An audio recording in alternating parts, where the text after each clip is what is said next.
अच्छा कुछ नमाजी ऐसे हैं खाली जुमा जुमा पढ़ेगा, उसका नाम हम रखे हैं जुम्मन मियाँ। खाली जुमे की नमाज है। अरे बोलो भाई, खाली जुमे की नमाज है? नहीं, 5 वक्त की नमाज है। 5 वक्त की नमाज फर्ज है, जुमे की नमाज फर्ज है, तो ये 5 वक्त की नमाज भी तो फर्ज है। कुर्बान जाओ, औरतों पर जुमे की नमाज नहीं है। औरतों पर जुमे की नमाज नहीं, वो जोहर की नमाज पढ़ेगी। और कुर्बान जाओ, अल्हम्दुलिल्लाह मुसाफिर पर जुमे की नमाज नहीं है, बीमार पर जुमे की नमाज नहीं है। अब वो पढ़ ले, सवाब है, वो पढ़ ले तो सवाब है। लेकिन हमारा नौजवान अच्छा जुमे में ये नमाज पढ़ेगा भी तो कै रकात पढ़ता है? फिर देखिए, बोलो बात सही गलत है? जुमे में 2 ही रकात नमाज है। अरे बोलो, 2 में जुमे में 2 ही रकात नमाज है। कुल 14 रकात नमाज है। कुल 14 रकात नमाज है जुमे के नमाज में। कुर्बान जाओ, तुम 2 पढ़कर निकल जाते हो, बाकी नमाजें कौन पढ़ेगा दादा? इमाम साहब, इमाम साहब पढ़ेंगे। और कुर्बान जाओ, वो इमाम साहब जिनकी तनख्वाह, कुर्बान जाइए, तनख्वाह इमाम साहब की तनख्वाह, इमाम साहब की सैलरी क्या है? 5,000, 8,000, 7,000, 3,000। एक इमाम साहब से पूछे कि हजरत कितने महीने हो गए? बोला कि हजरत क्या बोले, 8 महीने हो गए हमको। हमने कहा कि तनख्वाह कितनी है? बोला 1800 रुपये। आहा, सोचो, क्या 1800 रुपया में आपका घर चल जाएगा? नहीं। एक मस्जिद के सदर साहब थे, सदर साहब जाने ना, सदर? हाँ। सदर साहब थे, उसके बेटे को नौकरी नहीं लग रही थी, तो इमाम साहब से बोला कि इमाम साहब दुआ कर दिए मेरे बेटे को अच्छी नौकरी मिल जाए।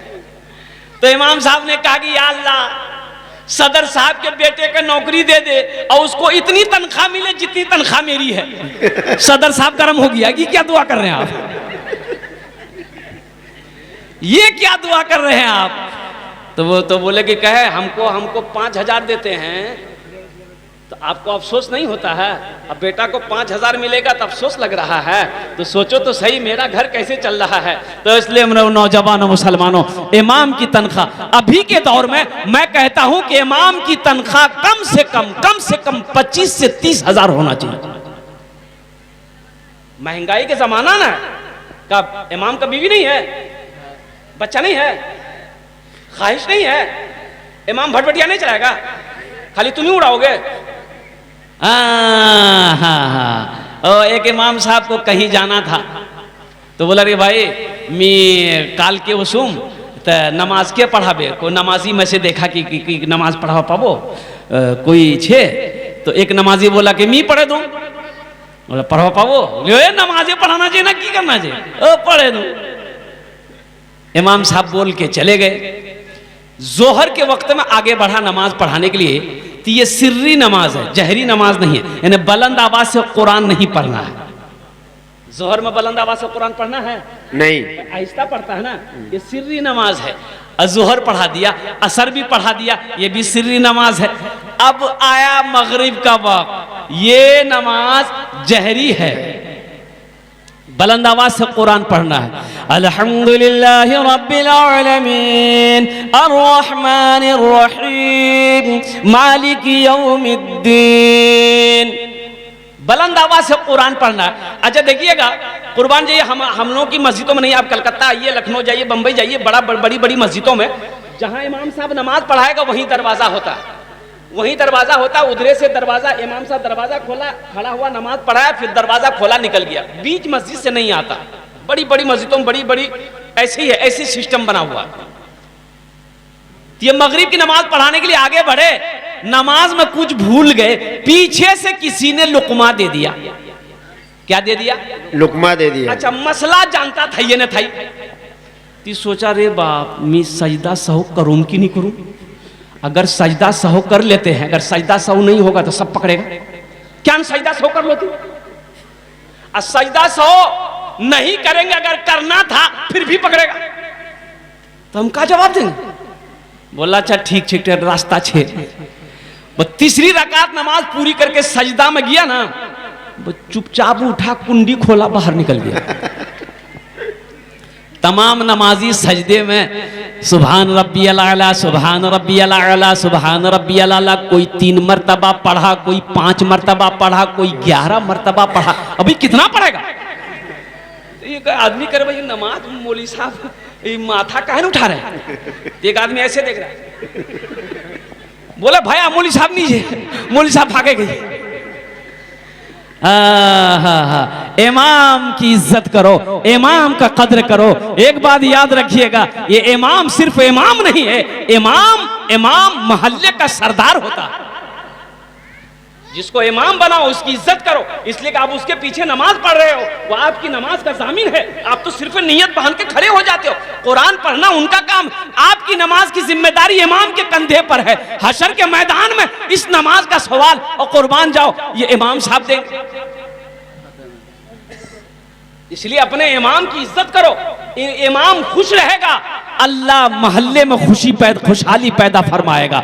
इमाम का घर में परेशानी होगी, इमाम खुश नहीं रहेगा, मोहल्ले में खुशहाली पैदा हो नहीं सकती है। इसलिए मैं कहता हूं कि हर इमाम को खुशहाल कीजिए, उनको तोहफा तहफ़ दे दीजिए, उनको कपड़ा पहनाइए, उनको खाना खिलाइए। जहां तक हो सके बढ़ चढ़ कर हर महीना कुछ ना कुछ अपने इमाम को दीजिए, ताकि इमाम का दिल खुश रहेगा, अल्लाह खुश होगा, अल्लाह आपके घर में खुशी पैदा फरमाए। आमीन। इंशाअल्लाह अमल करेंगे, दुआ करो अल्हम्दुलिल्लाह, हाथ उठाओ, इंशाअल्लाह अपने इमामों को खुश रखेंगे इंशाअल्लाह अल्हम्दुलिल्लाह। इंशाअल्लाह इमाम को खुश रखो, इमाम की इज्जत करो, इमाम का इकराम करो, इनका एहतराम करो। इंशाअल्लाह इमाम अच्छा रहेगा, आपका मोहल्ला अच्छा रहेगा, इमाम खुशहाल रहेगा, आप खुशहाल रहिएगा। इमाम परेशान रहेगा, आपके घर में कभी खुशहाली पैदा हो नहीं सकती।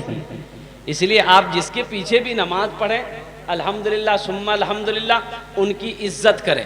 तो मुअज़्ज़ज़ सामने, अब वैसे नमाजी वैसे इमाम क्या, अब वो 4-5 लड़का सफ़र कर रहा था और उसमें से एक लड़का नमाजी था, अभी नया नया नमाजी बना ही था। मस्जिद बना रहे हैं, इंशाअल्लाह नमाज पढ़ेंगे भाई, नमाज पढ़ेंगे इंशाअल्लाह। बाबू बेटा इंशाअल्लाह। बैठ के पानी पियो, बैठ के पानी पियो, खड़े होके पानी नहीं पीना चाहिए, बैठ जाओ। अच्छा ठीक है, बैठ जाओ, ठीक है, ठीक है, हो जाता है। लेकिन सुनो, खड़े होके भी पानी पी सकता है, पी सकता है, रास्ता है, हाँ रास्ता है, लेकिन खड़े होके पानी पीना ये बेअदबी है, नहीं पीना चाहिए और कुर्बान जाइए। और साथ ही साथ क्या कहते हैं कि सुन्नत के ख़िलाफ़ भी है। अब बहुत सारी बीमारी भी है, खड़े होकर पानी पीने में रीढ़ की हड्डी की बीमारी पैदा होती है। और साथ ही साथ पर्दे की अगर यहाँ पर ख्याल ना होता तो कुछ और बताता, वो बहुत बड़ी बीमारी होती है मर्द को। जो खड़े होकर पानी पीता है, मर्द को बहुत बुरी बीमारी होती है नाजुक जगहों पर। इसलिए खड़े होकर पानी ना पियो। जो खड़े होकर पानी पीता है, घुटने के दर्द में वो बहुत जल्दी वो क्या कहते हैं कि मशगूल हो जाएगा, रीढ़ की हड्डी की बीमारी हो जाएगी, जिस्म के अंदर में दर्द पैदा होना शुरू हो जाएगा, हार्ट अटैक उसको जल्दी आएगा जो खड़े होकर पानी पिएगा। इसमें हिकमत है, नबी करीम जनाब मोहम्मद रसूलुल्लाह सल्लल्लाहु अलैहि वसल्लम की सुन्नत में, अमल में हिकमत है कि मुसलमान हो बैठकर पानी पियो, मुसलमान हो बैठकर खाना खाओ। चलते फिरते खाना नहीं खाना है, चलते फिरते पानी नहीं पीना। तो मेरा मौजू क्या था? नमाज के बारे में। देखो एक बात याद रखो, ये नमाज जो है, रोजे का हुक्म जमीन पर आया। रोजे का हुक्म कहाँ आया? जमीन पर। जमीन पर आया। ज़कात का हुक्म कहाँ पर आया? अरे बोलो भाई, ज़कात का हुक्म कहाँ आया? जमीन पर। हज करने का हुक्म कहाँ आया?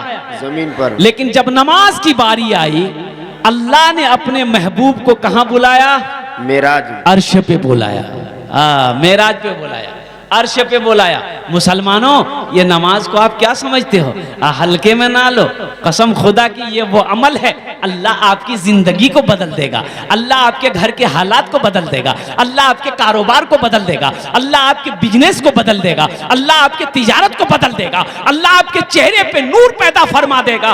पहले नमाज पढ़कर तो देखो नमाज में मिलता क्या। आमीन। नामाज के बोलो ना काज আছে, কাজকে বলো আমার নামাজ আছে, নামাজকে বলো না কাজ আছে, কাজকে বলো আমার নামাজ আছে, কাজকে বলো আমার নামাজ আছে। अल्लाह ने अपने महबूब को अर्श पे बुलाया। अच्छा, सारी बातें हो गई, लौटने लगे तो अल्लाह ने कहा मेरे महबूब, मेरे हबीब ठहर जाइए, तोहफा ले जाइए। क्या ले जाइए? तोहफा। तोहफा कहा कि या अल्लाह क्या तोहफा है? अल्लाह ने कहा मेरे महबूब 50 वक्त की नमाज है। कहो तो नमाज 50। अच्छा ये बात बताओ, अगर वो 50 वक्त की नमाज रह जाती तब क्या होता? अल्लाह, होता क्या? जो पढ़ने वाला वो पढ़ता। अरे जो पढ़ने वाला है वो पढ़ता, पढ़ता इंशाअल्लाह जरूर पढ़ता। ये 50 वक्त क्या, हम कहते 100 वक्त की भी नमाज अगर रहती तो इंशाअल्लाह जो पढ़ने वाला है वो पढ़कर दिखा देता। ए बाबू बैठ जाओ, ए बाबू বসে যাও, ওখানে বসো।